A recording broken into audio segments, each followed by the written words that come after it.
कल की कथा में हमने एक ऐसी परम भक्ता का चरित्र श्रवण किया जो इस कलयुग में सशरीर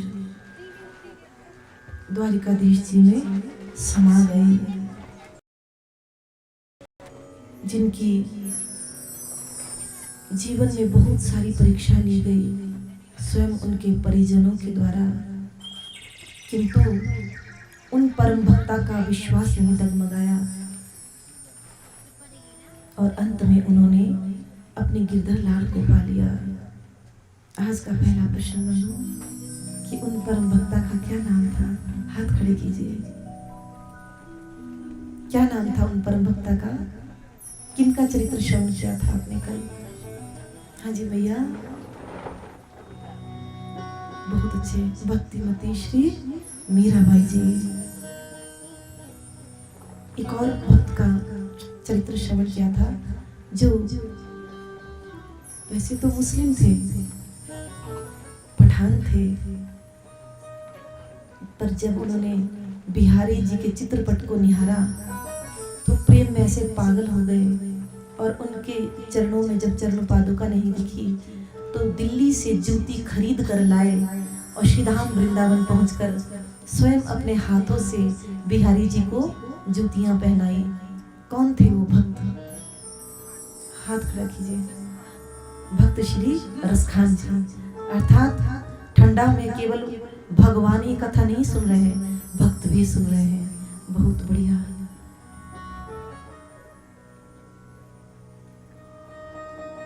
बंधुओं, मीराबाई जी ने कैसे पाया गिरधर गोपाल जी को? भक्ति के प्रभाव से। भक्ति प्रियो माधवः, माधव को भक्ति अति प्रिय है। भक्ति के जो माता पिता है वो है श्रद्धा और विश्वास। जब हमारे मन में श्रद्धा उत्पन्न हो जाती है, जैसे कथा सुनने के लिए श्रद्धा उत्पन्न हो गई, भगवान के चरित्र श्रवण करेंगे, धीरे धीरे विश्वास जागृत हो जाएगा। श्रद्धा और विश्वास फिर जन्म देंगे भक्ति को। जब भक्ति हमारे अंदर पूरी तरह से पुष्ट हो जाएगी, फिर भक्ति जन्म देगी ज्ञान और वैराग्य को। बंधुओं, सृष्टि के आदि, मध्य और अंत में केवल एक ही तत्व है। कौन सा तत्व बंधुओं? चेतन तत्व। एक बार की बात है, माता लक्ष्मी और भगवान विष्णु भ्रमण पर निकले। चलते चलते थोड़ी दूर पहुंचे थे, माता लक्ष्मी भगवान विष्णु से कहती है कि ये पूरा संसार केवल मेरे पीछे भागता है, मैं ही सर्वश्रेष्ठ हूँ। तब भगवान विष्णु से माता लक्ष्मी कहती है कि अगर आपको विश्वास नहीं हो रहा है तो अभी देखिए, नीचे संसार में की तरफ देखते हैं तो कुछ लोग एक शव उठा करके ले जा रहे थे। माता लक्ष्मी कहती है अभी देखिएगा, एक नमूना दिखाती हूँ। धन की वर्षा करती है। जैसे ही धन की वर्षा करती है बंधुओं, जितने भी शव को उठा कर ले जाने वाले लोग थे, सबने शव को तो वहीं पटक दिया और बटोरने लगे। क्या? धन। धन बटोरने में लग गए। माता लक्ष्मी बोली, देखा स्वामी, सब मुझे ही पाना चाहते हैं, मैं ही सर्वश्रेष्ठ हूँ। तब भगवान विष्णु पूछते हैं कि अगर ऐसा है लक्ष्मी जी तो एक बात बताइए, ये जो शव है ये क्यों नहीं उठा? अरे प्रभु, ये कैसे उठेगा? ये तो, इसके अंदर तो चेतनता ही नहीं है। यही बात तो मैं आपको समझाना चाहता हूँ, क्योंकि इसके अंदर मैं नहीं हूँ, चेतन तत्व। और ये बाकी के जितने भी थे, इनके अंदर मैं था। जो बात मैंने आपसे कही कि इस संसार में आदि, मध्य और अंत में केवल एक ही तत्व है, चेतन तत्व। भी कुछ भी जड़ नहीं है, इसीलिए यहाँ कभी कुछ भी नष्ट नहीं होता, केवल होता है तो परिवर्तन। निरंतर परिवर्तन होने के कारण ही निरंतर परिवर्तन होते रहना इसका धर्म है। सरकते रहने के कारण ही इसे संसार कहा जाता है। संसरति इति संसारः।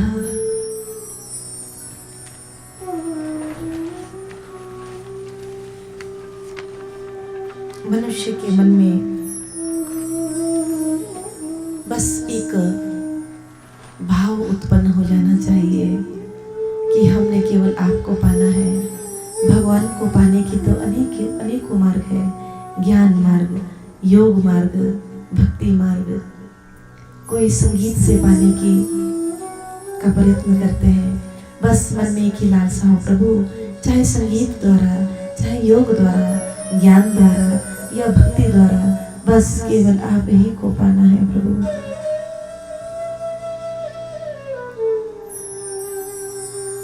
मनुष्य को सदा ही भगवत स्वरूप का चिंतन करते रहना चाहिए, क्योंकि हम जैसी कल्पना करते हैं हम वैसे ही हो जाते हैं।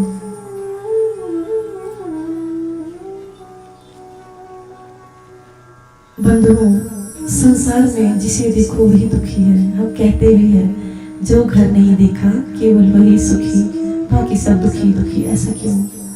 दुख का जो मूल कारण है वह है मोह, आसक्ति। और यह मोह कैसे छूटेगा? सत्संग से। जब जीवन में सत्संग आ जाएगा, भक्ति आ जाएगी, तो आसक्ति भी अपने आप ही छूट जाएगी। कुछ लोग कहते हैं त्याग करना बहुत मुश्किल है, हमसे नहीं होता। अपने आप हो जाता है बंधु। जब भगवान से प्रेम होता है ना, तब कुछ भी त्याग करना मुश्किल नहीं होता बंधु।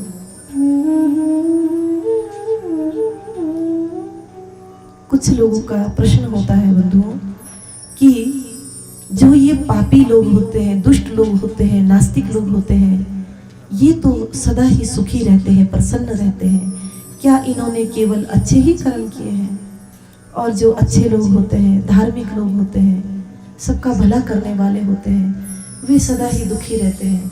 क्या इन्होंने केवल बुरे ही कर्म किए हैं? कई माताएं कहती है अक्सर, हम तो हमेशा जी सबका अच्छा ही करते हैं, जाने क्यों हमारे साथ कभी कुछ अच्छा नहीं होता। और वो फलाने हैं हमारे पड़ोसी जो हमेशा जादू टोना करते रहते हैं, दूसरों का बुरा करते रहते हैं, हमेशा प्रसन्न रहते हैं। ऐसा क्यों? देखिए बंधुओं, मीराबाई जी ने अपनी दासी चंपा को क्या कहा था? चंपा जी ने भी कुछ ऐसा ही सवाल किया था कि भले लोग हमेशा ही दुखी और बुरे लोग हमेशा ही सुखी क्यों रहते हैं? तब वह मीराबाई जी कहती है कि 3 प्रकार के कर्म वाले लोग होते हैं। कौन से? शुभ, अशुभ और मिश्रित कर्म वाले। देखिए, चाहे कोई कितना ही पापी क्यों ना हो, लेकिन जाने अनजाने में ही सही, उससे कुछ ना कुछ अच्छा कर्म हो ही जाता है। चाहे अनजाने में ही हो जाए, कुछ ना कुछ पुण्य कर्म हो जाता है। सामने देखते रहिए, वरना बहुत कुछ खो दोगे। और चाहे कोई कितना ही पुण्यात्मा हो, अनजाने में उससे कुछ ना कुछ पाप गलती से हो ही जाता है। एक तो हुए शुभ कर्म वाले, एक हुए अशुभ और तीसरे मिश्रित। देखिए, जिन्होंने हमेशा सबका अच्छा किया पर गलती से कुछ बुरा हो गया, तो ये चले गए मिश्रित कर्म की श्रेणी में। और जिन्होंने हमेशा अच्छा ही किया, गलती से कुछ बुरा हो गया, वो भी चले गए मिश्रित श्रेणी में। बहुत कम लोग ऐसे हो गए जिन्होंने उम्र भर केवल अच्छा किया, गलती से भी कभी बुरा नहीं हुआ। बहुत ही कम लोग। और बहुत ही कम लोग ऐसे हो गए जिन्होंने जीवन भर केवल बुरा किया, कभी कुछ भी अच्छा नहीं कर पाए। मिश्रित श्रेणी के जो लोग होते हैं उनकी संख्या ज्यादा होती है। जब प्रारब्ध की बारी आती है बंधु, जब प्रारब्ध की बारी आती है, भगवान क्या करते हैं, जिन्होंने उम्र भर केवल बुरा किया, गलती से कुछ अच्छा कर दिया, उनको पहले अच्छे कर्म का फल देते हैं, उनको एक मौका देते हैं सुधरने का कि अब तो सुधर जाओ, तुम्हें धन संपदा दी, खूब अच्छी औलाद दी, खूब धर्म कर्म कर सकते हो, पुण्य कर्म कर सकते हो, इतना संपन्न भगवान ने उन्हें बनाया, एक मौका देते हैं सुधरने का। लेकिन ऐसे जो लोग होते हैं, जो आप अक्सर देखते होंगे कि बहुत पाप करते हैं, क्योंकि पिछले जन्म के जो उनके गुण हैं अथवा अवगुण हैं वो गए थोड़ी ना है कहीं, अभी भी वो पाप कर्म करने से हटते नहीं। खूब पैसा है, गाड़ी लूंगा, घर बनाऊंगा, ये करूंगा, वो करूंगा, गलती से भी उनके दिमाग में कभी ये नहीं आता थोड़ा दान पुण्य कर लूं, किसी का कुछ भला कर लूं, कथा करवा लूं, भंडारे करवा लूं, जगराते करवा लूं, इस तरफ उनका ध्यान ही नहीं जाता है। लेकिन ऐसे जो लोग होते हैं और दूसरों का बुरा करने में लगे रहते हैं, चाहे वो राजनीति से बुरा करेंगे, पॉलिटिक्स करेंगे, अथवा कुछ भी किसी भी तरह दूसरों का बुरा करने में लगे रहते हैं, ऐसे लोगों का जो अंत होता है, कहते हैं ना बुरे का अंत बुरा। क्यों? शुरू में जब भगवान ने सुधरने का मौका दिया तब तो सुधरे नहीं, अब कब तक वो खाता चलेगा? आपके अकाउंट में पैसे होते हैं, कब तक खर्च करोगे? एक ना एक दिन तो खत्म हो गए ना। तो उनके भी जो वो पुण्य कर्म थे कमाए हुए, अगर तो आप फिर से उसमें पैसे डालते रहोगे अकाउंट में, तब तो खाता आपका चलता रहेगा। लेकिन मान लीजिए आपने 1000 रुपए डाल दिया, अब कोई कमाई नहीं कर रहे हो, उसी के अधीन हो, कब तक चलेंगे आपके 1000 रुपए? एक ना एक दिन तो खत्म होंगे ही। दोबारा या तो कमा के आप अकाउंट में डालते रहो, तब तो चलता रहेगा। वैसे तो बैलेंस नील हो जाएगा, जीरो हो जाएगा। ऐसे होता है इधर, पुण्य कर्म इन्होंने इकट्ठे कर रखे थे खाते में, अब कोई पुण्य कमाया नहीं, तो जैसे इनके पुण्य कर्म खत्म हो गए, इनको भी दुख, कष्ट, शारीरिक पीड़ाएं मिलनी शुरू हो जाएगी। ज्यादा नहीं होगा तो बेटे बहू की वजह से परेशान रहेंगे, सब कुछ होते हुए भी कहीं कहीं वृद्धाश्रम में जाकर रहना होगा, या कुछ ऐसा हो जाएगा जैसे अभी भी प्रलय आया, सब कुछ खत्म हो जाएगा, क्योंकि पुण्य कमाया नहीं, अकाउंट नील हो गया। अब आए दूसरी श्रेणी के लोग, जिन्होंने उम्र भर अच्छा किया, अनजाने में कुछ गलतियां हो गई, कुछ पाप हो गए। ऐसे लोगों का जो जीवन होता है, शुरुआती जीवन बहुत दुखदाई होता है। बहुत ऐसे लोग आपने देखे होंगे, आपस में भी चर्चा करते होंगे, ये कितनी अच्छी है, कभी किसी को ना बुरा बेचारी कहती है, ना कुछ बुरा करती है, पता नहीं क्यों इसके साथ हमेशा बुरा ही होता है, क्योंकि उसने जो अनजाने में वो बुरे कर्म कर रखे थे ना, उसका उसको फल मिल रहा है। किंतु भगवान क्या कहते हैं कि ये मेरे भक्त होते हैं, इनके अंग संग रहकर मैं इन्हें सहन शक्ति देता हूँ उस बुरे वक्त से गुजरने की। ये साथ साथ में अच्छी कमाई भी करते रहते हैं, ज्यादा नहीं तो देवी देवताओं की पूजा करते रहेंगे, मंदिर में झाड़ू करते रहेंगे, पड़ोसन कुछ लेने आई या कुछ नहीं किसी पास, चलो इसका भला हो जाएगा, ये कर दो, इसके लिए वो कर दो, इस तरह से ये पुण्य और इकट्ठे करते रहते हैं। और जो बुरे कर्म के फल थे उसको भगवान की कृपा से ये उसमें उन परीक्षाओं में सफल ये हो जाते हैं। किससे? भगवत कृपा से।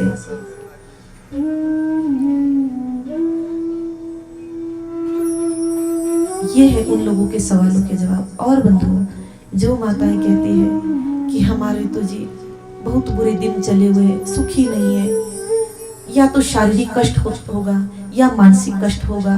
देखिए बंधुओं, ऐसे में दुखी होने की जरूरत नहीं है, बल्कि खुश होने की जरूरत है। क्यों?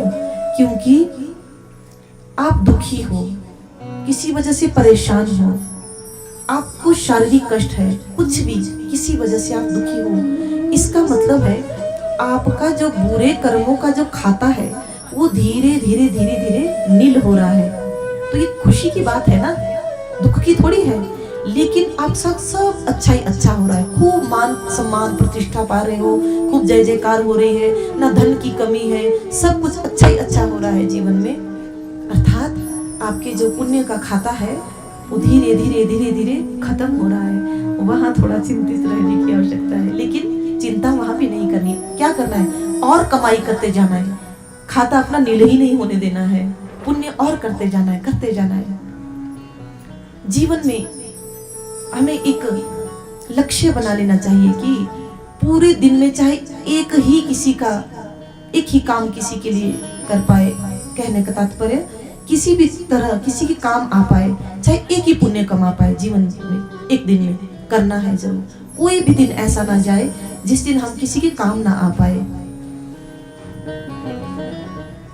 जब हम ऐसा करेंगे बंधुओं, तो भगवान अपने आप हमें हर परिस्थिति से,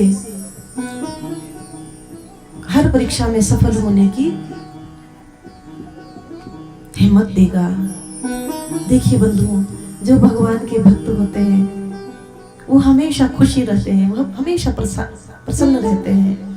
दीन कहे धनवान सुखी, धनवान कहे सुख राजा को भारे, राजा कहे सुख महाराजा को, महाराजा कहे सुख इंद्र को भारी, इंद्र कहे सुख चतुरानन को, ब्रह्मा कहे सुख विष्णु को भारी।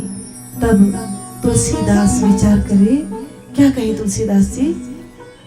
हरि भजन बिना सब जीव दुखारी। केवल वही प्रसन्न रहता है। देखिए बंधु, हम लोग जिसे सुख मानते हैं, असल में वो सुख नहीं होता है। हमारे पड़ोस में कोई है, मान लीजिए हमें दिख रहा है उसके पास बहुत बड़ी गाड़ी है, खूब बड़ा मकान है, अर्थात वो सुखी है। ये आवश्यक नहीं कि यदि उसके पास गाड़ी बंगला सब कुछ है तो वो सुखी हो, ये आवश्यक नहीं है। लेकिन हम क्या करते हैं, उनको देख देख कर सोचते हैं हमारे पास भी इतना ही बड़ा घर होना चाहिए, हम उसके पीछे दौड़ेंगे, हमारे पास भी ऐसी गाड़ी होनी चाहिए। और एक और हमारे पीछे होगा, वो हमें देखकर ये सोचेगा देखो इनके पास ये चीज है, हमारे पास नहीं, हमारे पास भी ये होनी चाहिए। कहने का तात्पर्य हम एक दूसरे के पीछे ही भागे रहते हैं। ये ऐसा है, मुझे भी ऐसा होना चाहिए। जो है उसमें संतुष्ट नहीं रहते, अपने से नीचे वालों को देखना चाहिए, क्योंकि हमारे पास जो है शायद किसी के पास वो भी नहीं। चाहे एक ही मंजिल का मकान है तो सही, शायद कोई झोंपड़ी में रह रहा हो, और शायद किसी को झोंपड़ी के लायक भी जगह ना हो, सड़कों पे रह रहा हो। वृंदावन में कितने ही ऐसे लोग हैं, कितनी ऐसी माताएं हैं। बहुत दिल दुखी होता है बंधु, कितनी ही ऐसी माताएं हैं जिनके छोटे छोटे बच्चे, बहुत छोटे छोटे बच्चे होते हैं, सड़क में ठंड में ठिठुरती रहती है, और वो बच्चों को पहनाने के लिए उनके पास कुछ नहीं होता है बंधु। एक वस्त्र पहना रखती है, पतली सी साड़ी खुद ओढ़ती है, कांपती रहती है। बहुत दिल दुखी होता है बंधु। गर्मी के दिनों में वृंदावन में गर्मी भी बहुत पड़ती है, कड़ी धूप में उन छोटे छोटे बच्चों को लेकर रखती है। बहुत छोटे बच्चे, दूध पीते हुए बच्चे, वो भी तो लोग हैं बंधु। कोई खाने को दे देगा, खा लेंगे, कोई भीख में कुछ दे देगा, उससे खरीद के खा लेंगे, नहीं तो ऐसे ही रहते हैं। पहनने के लिए कपड़ा नहीं, बारिश से बचने के लिए, छांव से बचने के लिए छत नहीं, गर्मी में भी जल रहे हैं, वो भी तो लोग हैं बंधु। उन लोगों की ओर देखिए, ना कि उनकी ओर जिन्होंने बड़े बड़े महल बनाए हैं। धन्यवाद कीजिए भगवान का कि भगवान आपकी कृपा से हमें ऐसे दिन नहीं देखने पड़ रहे हैं।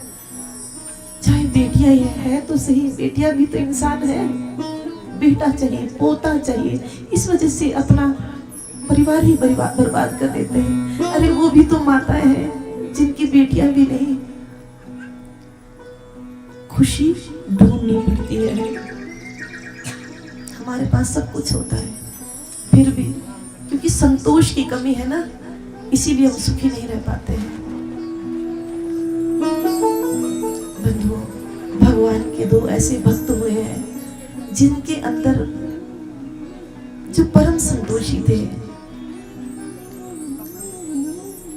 जिन्होंने जीवन में कभी कोई चाह नहीं रखी। भगवान ने अनेकों बार उनकी सहायता करने का प्रयास किया, किंतु भगवान भी असफल हो गए। इन दोनों भक्तों के नाम थे रांका और बांका।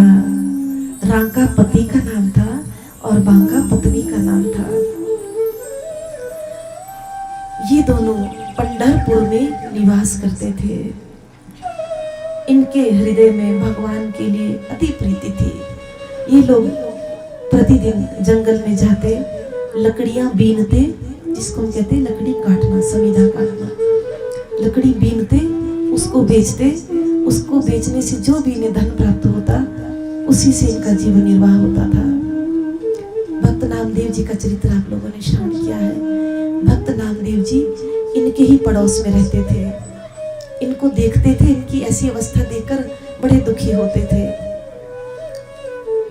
एक बार भक्त नामदेव जी भगवान से कहते हैं, भगवान ये जो रांका बांका है आपके बहुत बड़े भक्त हैं, इनकी हमें किसी प्रकार से सहायता करनी चाहिए। भगवान कहते हैं, नामदेव जी आपको क्या लगता है, क्या मैंने कभी इनकी सहायता करने का प्रयास नहीं किया? चलिए, आपको विश्वास नहीं होता है तो आपको मैं दिखाता हूँ। जाते हैं, जिस रास्ते से ये पति पत्नी प्रतिदिन जंगल जाया करते थे लकड़ियां बीनने के लिए, उस रास्ते में एक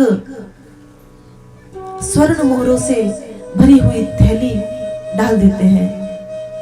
रांका आगे आगे रांका जी चल रहे थे, पीछे पीछे उनकी पत्नी बांका जी चल रही थी। जैसे ही रांका जी का ध्यान उन स्वर्ण मुद्राओं से भरी हुई थैली पर पड़ता है, देख सोचते हैं, अरे मेरी पत्नी पीछे आ रही है, हालांकि है तो संतोषी पर है तो स्त्री जात है, कहीं लालच ना आ जाए मन में, कोई पाप ना बन जाए।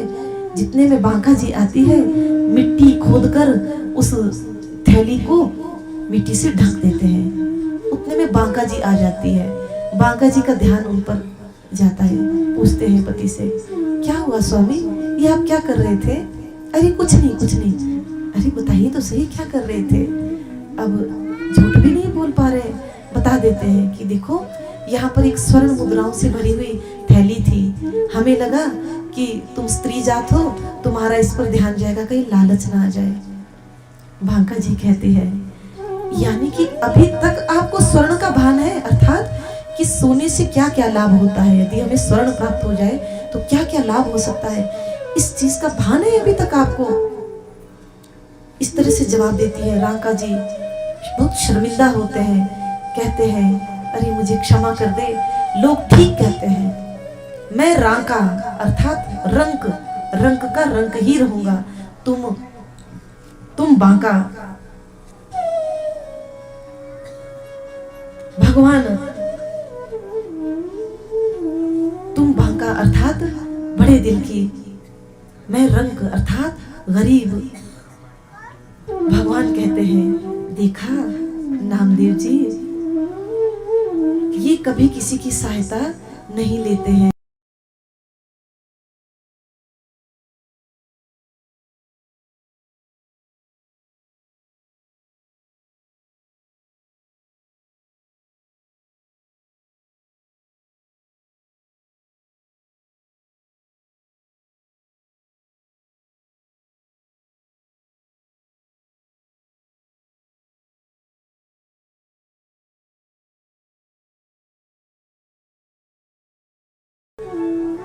केवल जो भगवान के भक्त होते हैं वही सुखी रहते हैं, क्योंकि उनके मन में संतोष होता है।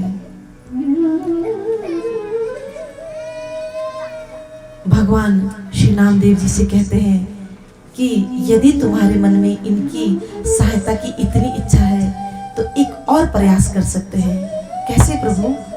ये प्रतिदिन जिस जंगल में लकड़ियां बीनने जाते हैं, इनके आने से पहले ही हम वहां पर लकड़ियां बीन कर रख देंगे, अर्थात समीधा काट कर रखेंगे, ताकि ये आए, समीधा को उठाए और चले जाए, कोई परिश्रम ना करना पड़े, क्योंकि सहायता तो करनी है। हाँ जी प्रभु, ऐसा करते हैं। दूसरे दिन जब तक रांका और बांका आते हैं, भगवान और नामदेव जी दोनों ही समीधाएं काट कर वहां रख देते हैं। अब रांका बांका जी आते हैं, देखते हैं, अरे इतनी सारी लकड़ियां बीन कर रखी है, अर्थात किसी की है ये।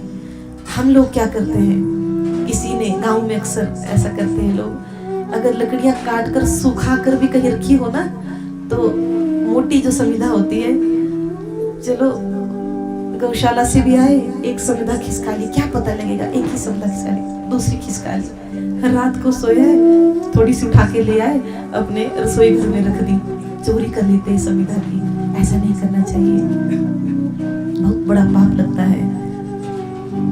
यहाँ पर रांका बांका जब देखते हैं, अरे किसी ने पहले से काट कर रखी है, फिर तो चलते भी इस तरह से है कहीं मेरा पाँव भी छू ना जाए, भाप ना लग जाए, पुदक पुदक कर चलते हैं इधर उधर से।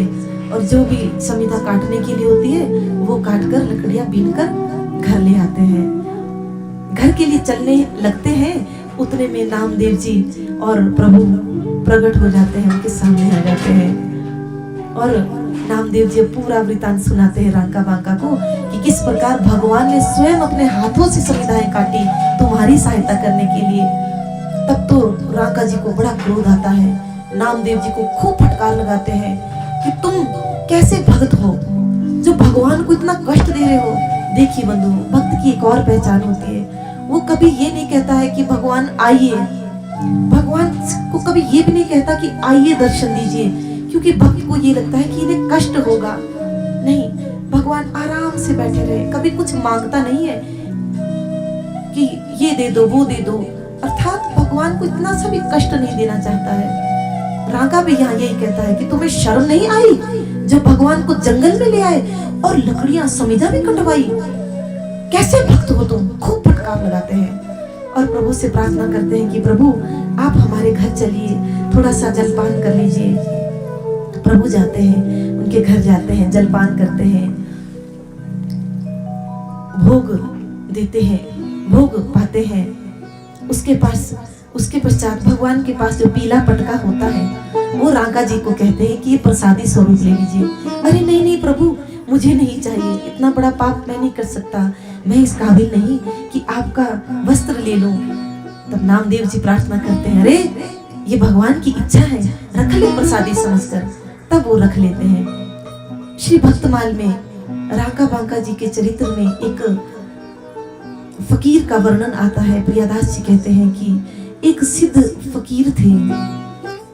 एक बार वे अपनी बेटी के घर आए बंधुओं, कि बेटी के घर जाता हूँ, थोड़ा भोजन भी पा लेता हूँ, जलपान भी कर लेता हूँ।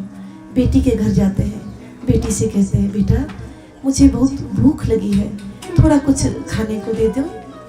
बेटी कहती है, बाबा घर पर तो कुछ भी नहीं, अन्न का एक दाना भी नहीं है। क्यों? चूल्हे पर जो ये हंडी रखी है, बर्तन, इस पर जो तूने भोजन पकने के लिए रखा है।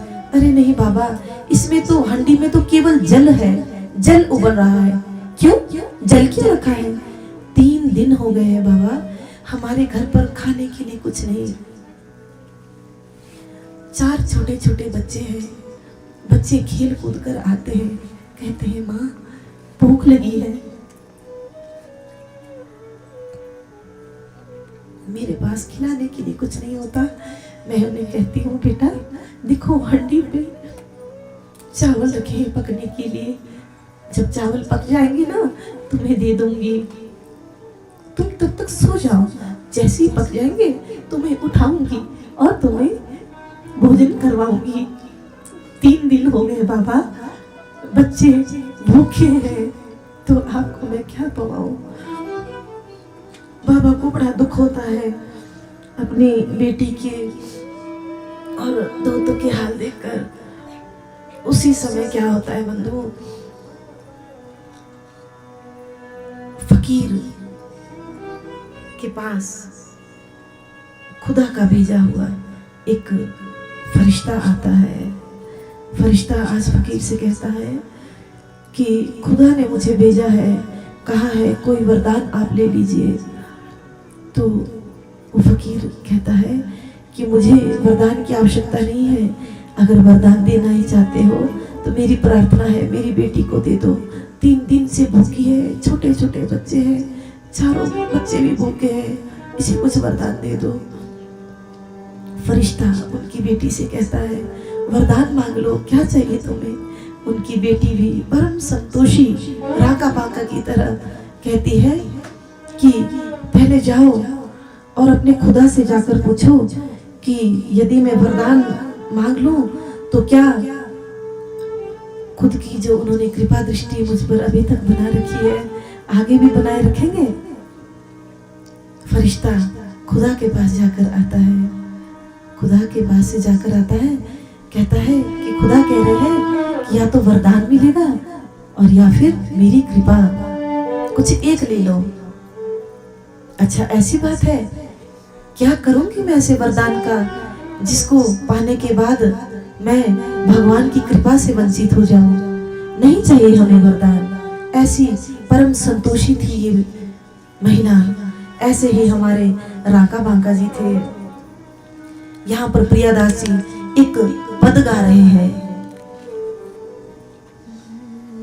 अन्यनी कौन की परवाही, अन्यनी कौन की परवाही, अन्यनी कौन की परवाही, अन्यनी कौन की परवाही,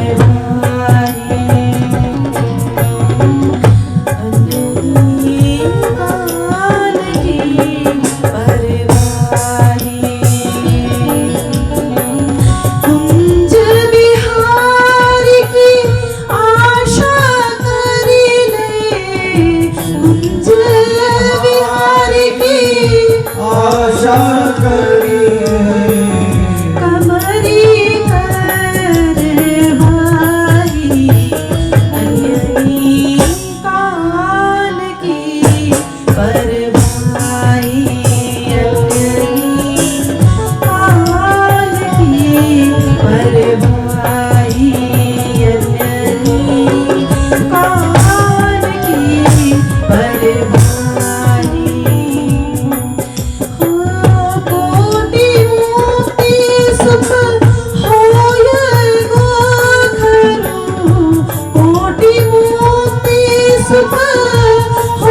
जब घेरे आदि राज से मारे पाथर वाली अंजनी कान की परवाही अंजनी कान की परवाही धन की आस प्यास तजी भजिए धन की आस प्यास तजी भजिए गोदी बांधी सरवारी अंजनी कान की परवाही अंजनी कान की परवाही अंजनी कान की परवाही अंजनी कान की परवाही।